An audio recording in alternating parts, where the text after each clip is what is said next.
This is the time that I just go on my spinning bike and I just give you some of my thoughts while exercising at the same time. Let me know how's my audio. Do you guys have my audio? Let me know fast so I can start. Hold on, let me actually fix this without dropping my phone. How's my audio? No one's gonna tell me? Let me see. I see Ghost Bunny here, I see Qasim here. Oh god. I'm late for like half a second and you guys are like, you're like, oh, our boy is late today. Really? Like half a second. God damn it. Alright. Ghost Bunny is giving me the answer. Qasim is saying audio is good. Ghost Bunny is saying audio is good. Great. So I was saying audio is good. Alright. Oh my god, you guys are complaining about the ads? The ads help the channel. Stop complaining. God damn it. Alright. Just complain. What are we talking about? Oh yeah, we're talking about the devil. We're talking about romance. A love story, actually, today. Alright. God damn it. Delhi is just distracting us all the time about things that are not relevant. Alright. Yes, we're talking about the devil in Islam, specifically the narrative of Iblis in Islamic scripture. If you read about the story of the devil in Islam,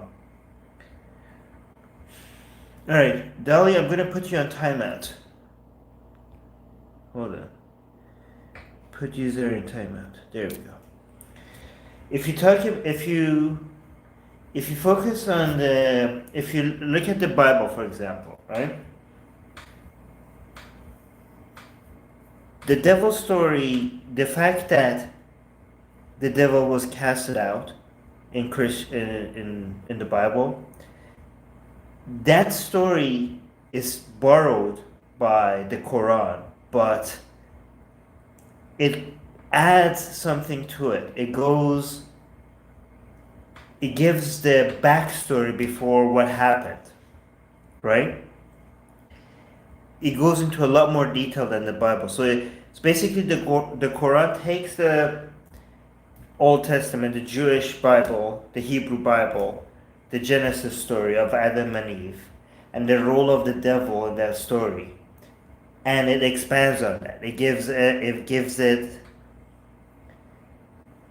an origin story about how did the devil, why did the devil become the person that wanted to deceive Adam and Eve, right? So it's so cool. Like I don't know if people appreciate that the Quran provides a backstory for the devil. All right, I'm gonna put Ayan on timeout as well. It provides a backstory for the devil and the reason behind the way the devil acted in the Bible, right? So it's so cool because I know in the Hebrew Bible it doesn't ever mention anywhere that the devil is a fallen angel, and that's something that the Christians reinterpreted when they read the Hebrew Bible. They misunderstood something about like a Babylonian king, but it doesn't really matter. Let's just go with that narrative. Take the devil as a fallen angel. But I mean, by Islamic understanding, the devil was never an angel. The devil was a jinn, right? That's too much detail. Scrap that. Before Adam, before the devil, which is called Iblis in the Quran, tries to tries to get Adam and Eve to eat the apple.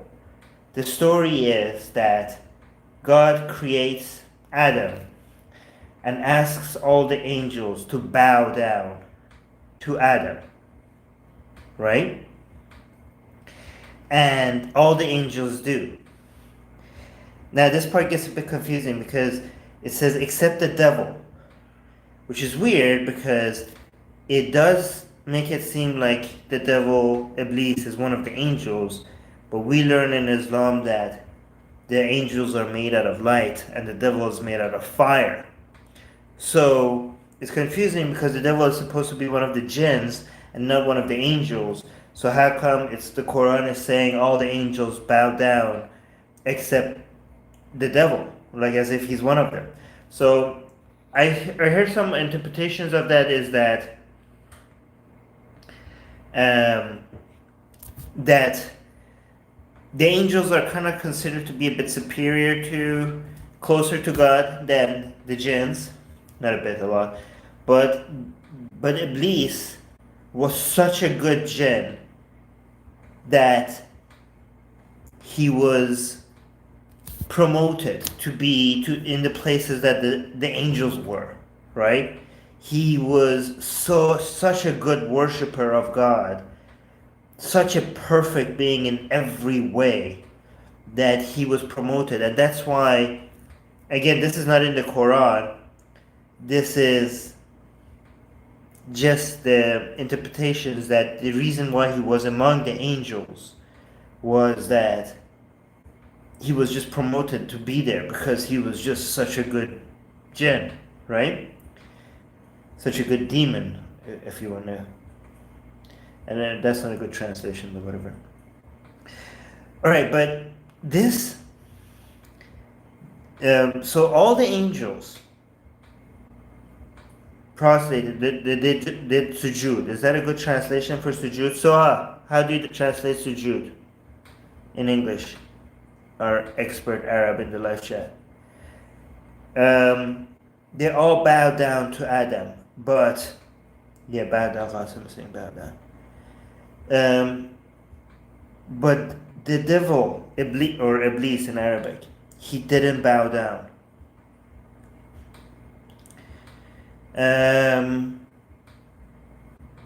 But why? Right? So he says that I am. The Quran makes it seem like he's so arrogant, right? He says I am made of fire, and Adam is made out of clay, is made out of dust. So it makes him look like this, that he's filled with pride, that he's better than humans. Why should he bow down to us, right? But think about what God is asking the angels and the jinns to do, right? So angels and jinns, they came before the humans. Yes, so has a prostration. Yeah. So Iblis refused to do that. But so the angels were created out of light, the jinns were created out of fire, and among them the best jinn was the devil. But then we have now Adam created out of clay, out of dust, out of dirt. And what is God asking the angels and the jinns to do? To bow down to Adam. What is the greatest sin in Islam? Anyone in live chat? What is the greatest sin in Islam? Tell me in live chat. Shirk. Yes, Pyro. Oh, wow. Shirk is the greatest sin in Islam. What is God asking? No, Qasim. Pyro got it. Qasim, Pyro is not an ex-Muslim and you're an ex-Muslim. Pyro got it right. Yeah, Soha is saying shirk. No, Dali, you're wrong. Yeah, I'm saying what's the worst sin and you're saying everything How could everything be the worst? Oh, there's only one thing that is the worst. Okay? Shirk is the worst sin. And what is God asking the angels and the jinns to do? Yes, Sawa, correct. He's asking them to bow down to Adam. That is shirk. God is asking the angels and the demons to commit shirk. Did you, when you were kids, the ex-Muslims in live chat, did you guys not ever think like, what the hell's happening here? Like why, like the whole idea of associating any partnerships to God when it comes to worship is like frowned upon it's the worst thing in Islam. So why is one of the first commandments in the creation myth in Islam is associated with the thing that we are supposed to see as the worst possible thing that anybody could do? Bowing down to somebody other than Allah. So some interpretations of this story is that the devil loved God so much, he was so committed. Because here's the thing, the devil, it was never refused to bow down to Allah, right? So it can't be his pride and arrogance necessarily that is making him not bow to Adam, because he had no problem bowing down to Allah, worshipping Allah. In fact, he was the best of all worshippers. He was so special among all the jinns. But he didn't see Adam as worthy. He saw Allah as worthy. He didn't see Adam as worthy. So, while the angels were all blind followers, the devil was so committed to Tawheed, to the oneness of God, to worshipping nothing other than God, nothing other than Allah, so much. His commitment to worshipping nothing other than Allah was so strong that he would disobey God so that he doesn't commit shirk, even if God commands it. If God commands the devil to worship something other than me, the devil is disobeying God because he's committed to God. What is the punishment for the devil for his disobedience? Eternal torture in hellfire. Do you think the devil did not know that? Like, for example, let's say the rest of us heathens here, us atheists, right? When we commit sin, and we will pay for it in hell, we do not know what we do. We are unaware. We don't believe in hellfire. We don't believe in Allah.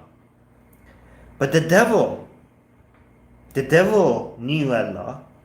The devil was aware of Allah's judgment.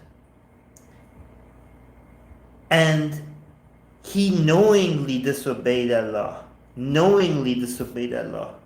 Knowing the consequences to them. This is a level of commitment to worshipping of Allah, regardless of the consequences, right? How do you guys define love? Let me actually see what you guys are saying a little bit.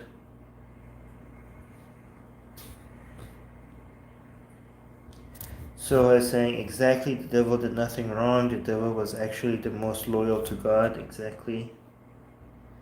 Dolly saying, and then Iblis refused to bow down. God said Iblis has a pride, he shouldn't do that. Yeah, that's what I said.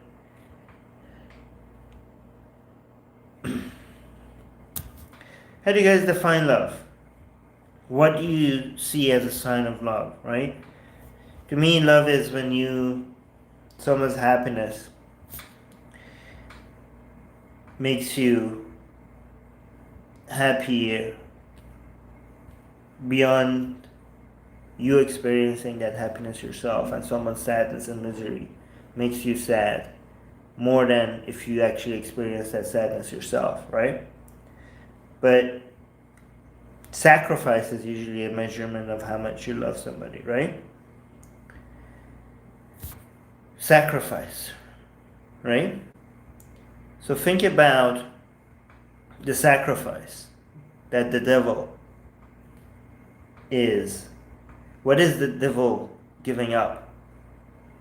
After so much praise, after being promoted to such position, to being so close to God, to being beyond, better than all the angels and all the demons and all the other jinns, such loyal, such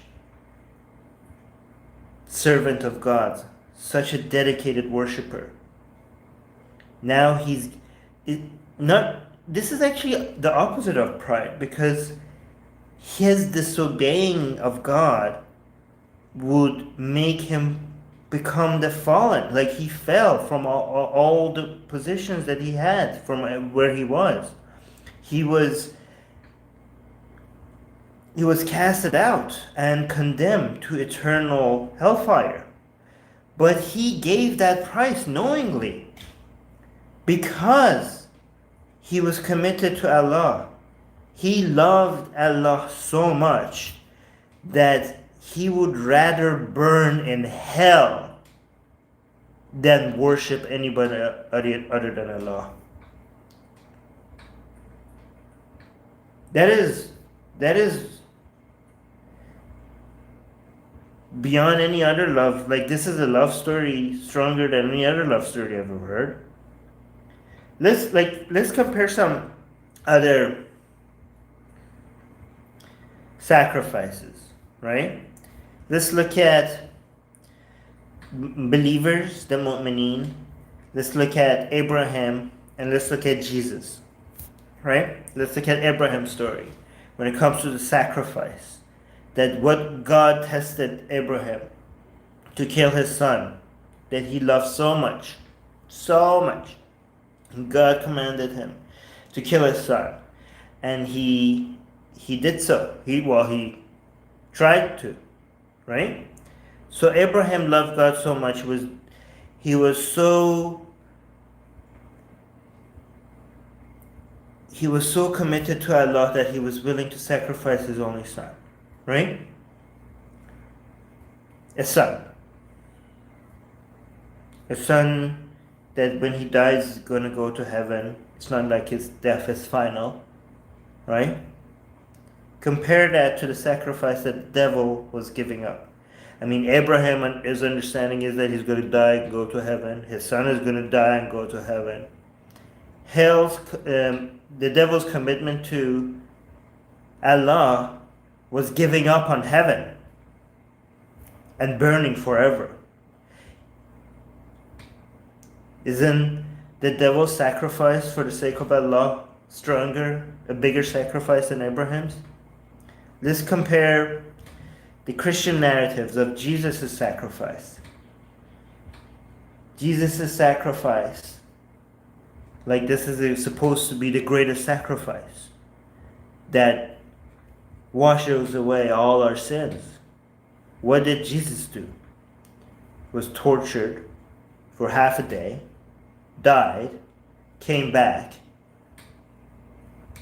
rose to become king in heaven. Not really that much of a sacrifice, is there? You got an upgrade. Half a day of torture, that's pretty bad. But compared to the devil, eternal torture.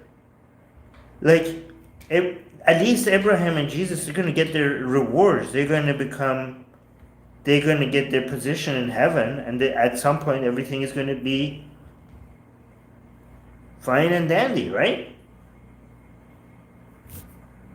But rewards of heaven is not something that the devil was worried about. Guys, if you talk about BMW, I'm gonna put you on timeout in the live chat.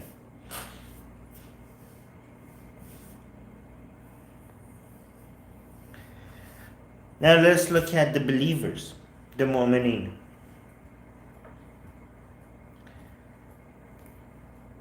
The people that are supposed to be the Muslims, who are loyal worshippers of Allah, who submit to God. Islam means submission. What are they doing? They're following Allah's commands. They're doing their prayers. They're fasting during Ramadan with the promise for a reward in heaven. Is that love? Is that the love of Allah? Is that for love of Allah? Would these Muslims do the same thing if there was no heaven? Would they worship Allah? How many Muslims will continue worshipping Allah if the idea was that if you worship Allah, you go to hell, and if you do shirk, you go to heaven? How many Muslims will switch? Imagine if you told Muslims that, yeah, if you worship Allah, you go to hell, and if you do shirk, you go to heaven. How many of them will switch? Well, that was the situation for the devil. The devil was commanded to do shirk. And his loyalty to Allah, his love for Allah, got him hell. But it wasn't about hell or heaven for the devil. It was about Allah. So who's the most loyal, loving worshipper of Allah? The Muslims or the devil? The Muslims are doing it for heaven. And yet the devil, even though the consequences of him worshipping Allah was going to hell, he still decided not to worship anything other than Allah. Deborah saying, oh my God, that's deeper. This is the greatest love story of all time. Imagine saying, I'd rather burn in hell forever than worshipping anything other than Allah. Imagine saying that my love for you is so strong that you burning me, eternal hellfire, is not enough of a threat for me to worship anything other than you.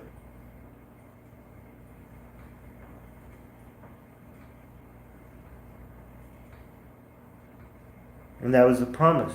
That was a promise that he's going to burn forever. And think about what happened after. The devil, when God, if you read the Quran, Allah promises punishment for the devil. And the devil asks for some time. And God grants him that wish. And what does the devil do? What does the devil say? What is he going to do from now until Judgment Day, when he knows he's going to go to hell? He is going to go to humans, the son of Adam, and he's going to show how ungrateful we are to Allah. Why do you think he's doing that? Why does the devil, who knows that either way he's going to go to hell, what's the point? What do you think is the point? The devil knows he's going to go to hell, no matter what he does. That's a promise. Why would he spend from that moment, from the day that Adam and Eve were created, till the day of judgment, why would he spend the time to come and try to make us sin? The humans, the son of Adam, sin. Because he needs to make sure that we are not worthy of Allah. that we are not grateful. Then why would he bow down to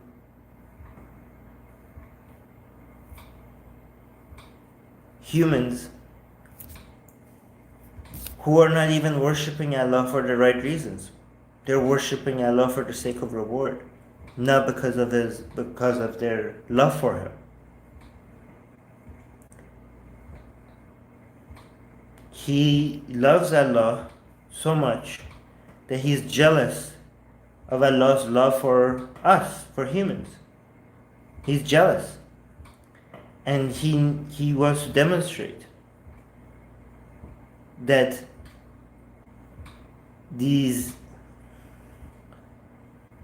humans are ungrateful. They only worship, they only submit to Allah for rivers of honey and milk, and virgins in paradise, and fruits and wine. That's why they submit to Allah. Not for the love of Allah. He submits to Allah because he loves Allah. It doesn't matter that he's going to burn. His love is the only worthy love. And he's going to make that point. If he's going to go burn in hell, he's going to demonstrate that before that end.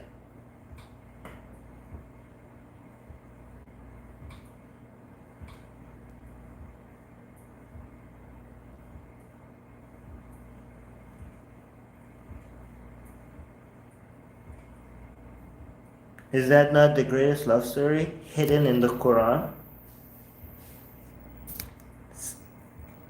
A hidden love story in the Quran if you read between the lines.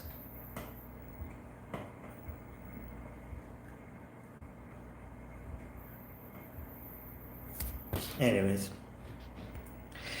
Alright, this has been me on my spinning bike, sharing my thoughts. I scheduled another stream for tomorrow around the same time that I started this one. I'm going to be talking about... Oh my god, Insanity Master is saying, why are you shaking? Because I'm on my spinning bike, I told you. Guys, if you're not here, don't ask stupid questions.